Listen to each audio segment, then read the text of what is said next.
¿Qué tal? ¿Cómo están? Pues estamos ya en una clase más de lo que es panorama bíblico y vamos con la número 13 y es segundo libro de Reyes. Ok, déjenme presentarle, me quito de aquí. Ahí está la diapositiva, ¿de acuerdo? Entonces ahí está, panorama bíblico, clase número 13, segundo libro de Reyes. Perdón. A ver, déjame ponerme por acá otra vez. Ahí estoy. Ok, hoy es la continuación del libro de Reyes. Acuérdense que era un solo libro y lo dividieron en dos partes. Y entonces por eso es segundo de Reyes, segundo libro de Reyes, no segunda, pues no es carta, es libro, ¿sí? Entonces es el segundo libro de Reyes, ¿de acuerdo? Como este capítulo lo indica, precisamente, es la continuación del primer libro de Reyes y la antesala del libro de Crónicas, del primer libro de Crónicas, que es el que sigue, que vamos a ver la próxima semana. En las versiones antiguas de la Biblia, la Vulgata y la 70, Septuaginta, estas reciben el nombre de cuarto libro de Reyes, porque tomaban como el primero y segundo libro de Samuel, lo incluían, ¿sí? Y lo consideraban como el primero y segundo libro de Reyes, y este sería el tercero. Bueno, en la semana pasada fue el tercero y ahorita sería el cuarto libro de Reyes, ¿de acuerdo? Lo tomaban como un consecutivo. Pertenece al Antiguo Testamento y está clasificado como dentro de los libros históricos, ¿sí? Fue escrito a mediados del siglo V antes de Jesucristo y según el Talmud fue escrito por el profeta Jeremías, ya que no alude la actividad de este profeta ni menciona su nombre, aunque recoge meticulosamente lo que es Elías, Eliseo e Isaías y otros profetas que hicieron o sea, que hablaron o profetizaron a los reyes y el pueblo de aquella época en la que Jeremías estuvo estrechamente relacionado con los acontecimientos de que estaba sucediendo en ese momento y sobre todo en los últimos años. Se considera que él no creyó adecuado relatar lo que había expuesto en sus profecías, o sea, como profeta él. Por eso él escribe un libro aparte, se escribe un libro aparte de Jeremías, ¿sí? Permítanme. Ahí está. Inicia con el final del ministerio del profeta Elías y comienza con Eliseo, el ministerio de Eliseo, ¿sí? Su discípulo y sucesor. Acuérdense que le da el manto, ¿sí? Antes de ser llevado a los cielos, ¿sí? En su primera parte abarca la historia del reinado dividido, o sea, ya estaba dividido, hasta la caída del reino del norte en el 721 antes de Cristo, y eso lo vemos del capítulo 1 al 17. La segunda parte consiste en el resto de la historia del reino de Judá, ¿sí? Hasta la caída de Jerusalén en el 586 antes de Cristo.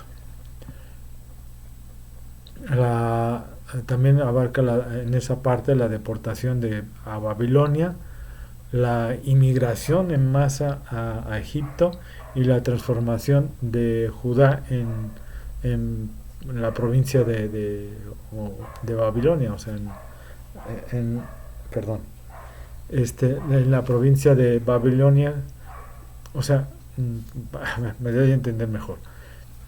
Judá es transformada en una provincia más del reino de Babilonia y es gobernada por Gedalías, ¿sí? Esto lo vemos del capítulo 18 al 25. Este último suceso produce en la historia de Israel uno de los más trascendentes cambios de rumbo, ¿no? O sea, ahí lo podemos ver en todo esto. En Segunda de Reyes se da la continuidad de la historia de los reinos de Judá e Israel, ¿no? O sea, se siguen ahí viéndolos, un reino y luego otro reino de Judá, de Israel, del norte, del sur, ¿sí? Inmediatamente después de la muerte de Salomón, ¿sí? Y hace hasta la caída de Samaria en el 722 a.C. y de Jerusalén en el 587, como les había dicho, ¿sí? Antes de Cristo.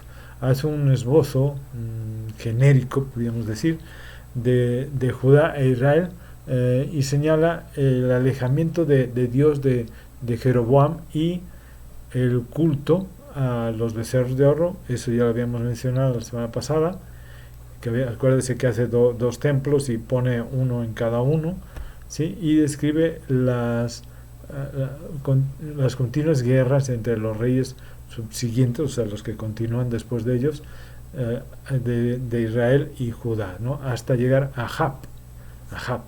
Y los esfuerzos de Elías de devolver a Dios a la gente, ¿sí?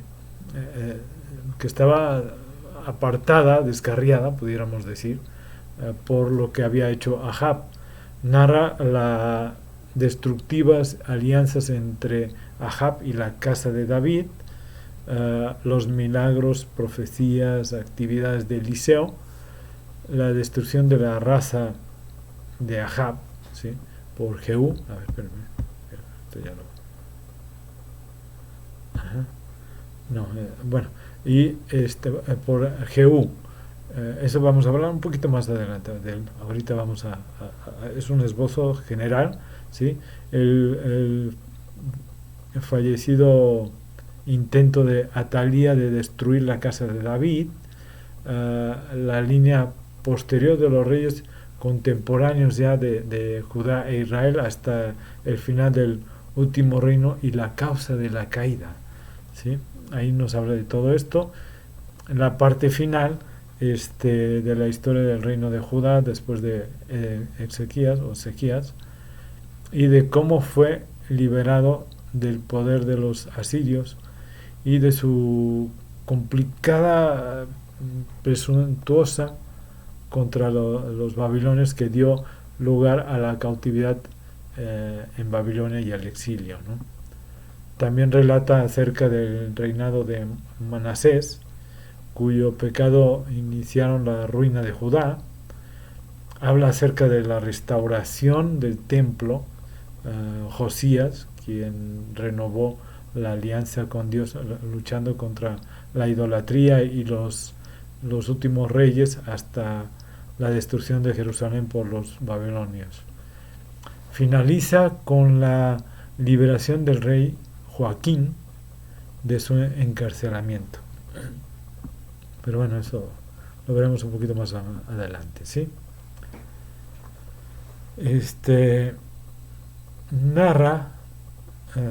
narrador juzga la conducta de cada uno de los reyes, trata más ampliamente la historia de los reyes que formaron que trajeron la región en un estado floreciente, ¿no? Como Salomón, Ezequías o Josías, o que por lo contrario lo habían hecho con un gran daño, ¿no? Como por ejemplo Jeroboam, Ahab, Joram, Manasés, ¿no? Y por lo tanto relata específicamente que hicieron los profetas para traer de vuelta a los reyes y al pueblo, ¿no?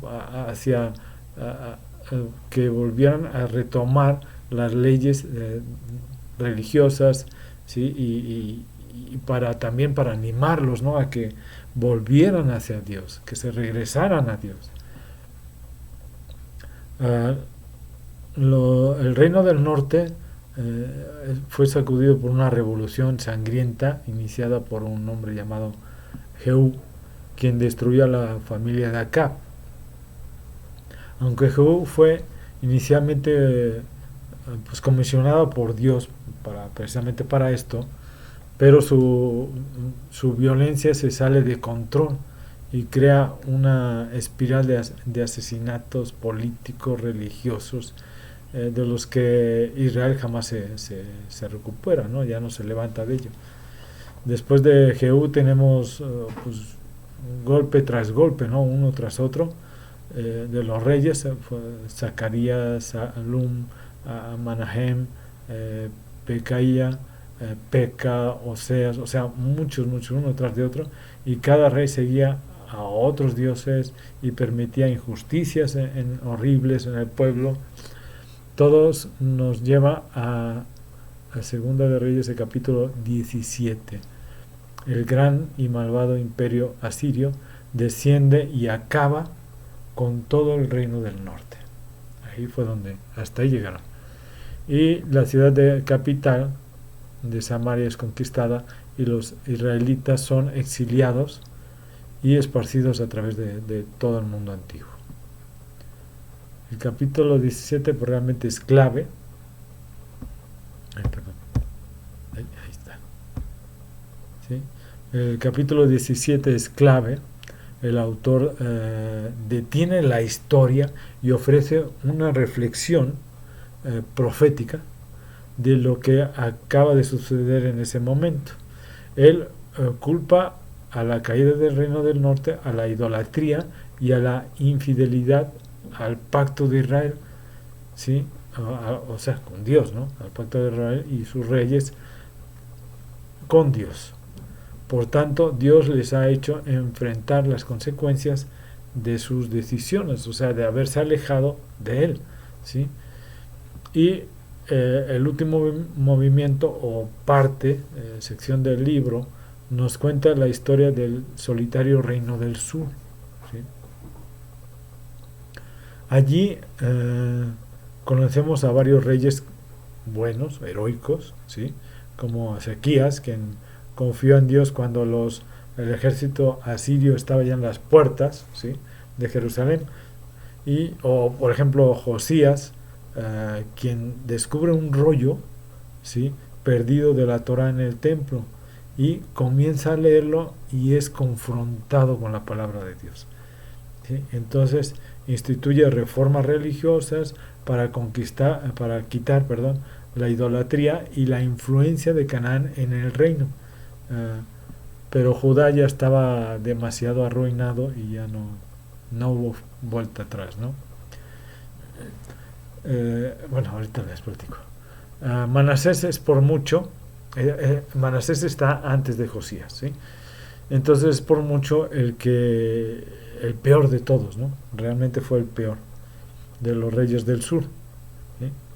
Él no solo introduce la idolatría de estatuas, ¿sí? O sea, de la adoración a esos ídolos en el templo de Jerusalén, también establece los sacrificios a niños. Así que Dios envió profetas para decirle que el tiempo se había terminado. Judá había alcanzado el punto de no retorno. Entonces entra Josías, ¿sí? Y cambia todo esto, pero Dios le dice, ¿sabes? Él manda a ver una profetisa y entonces le dice que le digan que ya el reino pues ya no había vuelta atrás, ya iba a recibir las consecuencias de lo que había hecho, pero que él no se preocupara porque él iba a ser llevado con sus padres, o sea, iba a morir antes de ver todo eso, que él no se preocupara, que hasta que él no muriera no iba a pasar, ¿sí? Entonces, los últimos capítulos cuentan la historia del imperio babilónico que viene a invadir Jerusalén, pero ya es cuando está muerto Josías, ¿sí? Y invade Jerusalén, destruye el templo y lleva al pueblo y al linaje de David al exilio. Nos deja pues unas preguntas de ahí en ese momento, ¿no? ¿Ha terminado Dios con Israel?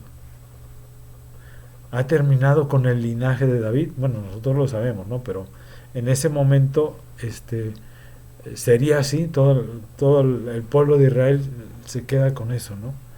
Y el párrafo final, o versículos finales, ¿sí?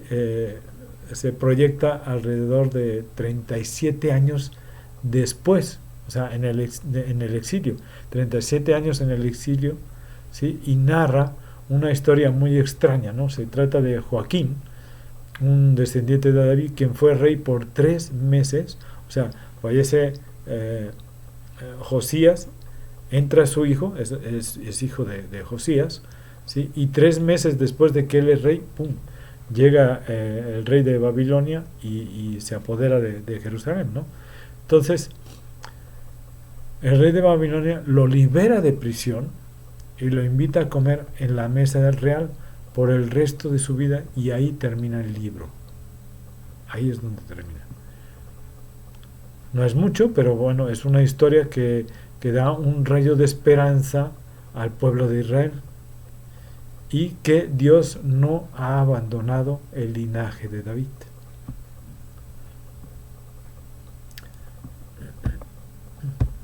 Ay, se me pasó, perdón. Ahí está, ¿no? Ahí cuentan la historia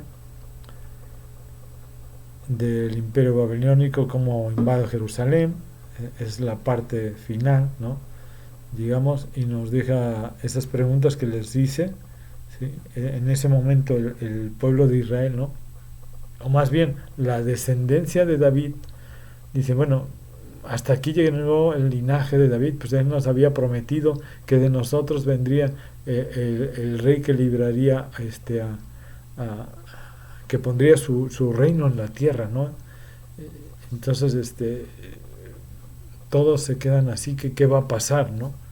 Entonces vemos que 37 años después este sucede esto, ¿no? O sea, este muchacho Joaquín es liberado, bueno, muchachos no, ya en aquella época ya tenía más de 50 años, ¿sí? Este, es llevado a la mesa del rey, lo tratan como el rey de Israel, o de todo Israel, y hasta que él muere es siempre llevado a la mesa, ¿no? Entonces ahí como que da una luz, una esperanza para el pueblo de Israel, de que Dios no los había abandonado. Vemos aquí vemos un resumen, ¿sí? El segundo libro de Reyes tiene un mensaje fundamental acerca de la existencia de un solo Dios y un solo templo, ¿no? Los profetas advierten al pueblo sobre el cercano juicio, ¿no? O sea, la llegada del juicio de Dios, y lo llama a un arrepentimiento absoluto, ¿no? O sea, regrésense a Dios, regrésense a Dios. Pero no hacen caso, ¿no? Tres temas son, podríamos decir, primordiales o principales en este libro. En el primer lugar, el Señor juzga a su pueblo cuando desobedece y acepta la idolatría, ¿no? O sea, le da la espalda. En segundo lugar, la palabra de los profetas o sea, los profetas de Dios, claro, no de Baal ni de esos, no. Los profetas de Dios siempre se cumple todo lo que ellos decían, porque era palabra de Dios, palabra del Señor. Y en tercer lugar, el Señor es fiel y recuerda su promesa a pesar de la desobediencia del pueblo y de los reyes. ¿Sí? No trajo total destrucción, ¿no?, a la familia de David, pero él cumple su palabra, siempre va a cumplir su palabra, y él es fiel y recuerda sus promesas. Entonces ahí vemos que la descendencia de David sigue viva, sigue en pie. También confirma que Dios odia el pecado y no permitirá que continúe indefinidamente. ¿Sí? ¿Por qué? Porque un padre amoroso corrige a sus hijos para su beneficio y para demostrar que en realidad pertenecen a Él, o sea, son sus hijos, es mi pueblo, ¿sí? Él dice, es mi pueblo. Su palabra es digna de confianza y siempre dice la verdad. Siempre la dice. Y termino con este pasaje, hermanos. La fidelidad de Dios a su pueblo nunca falla y tiene piedad de todos porque Él no hace acepción de personas. Hechos 10:34.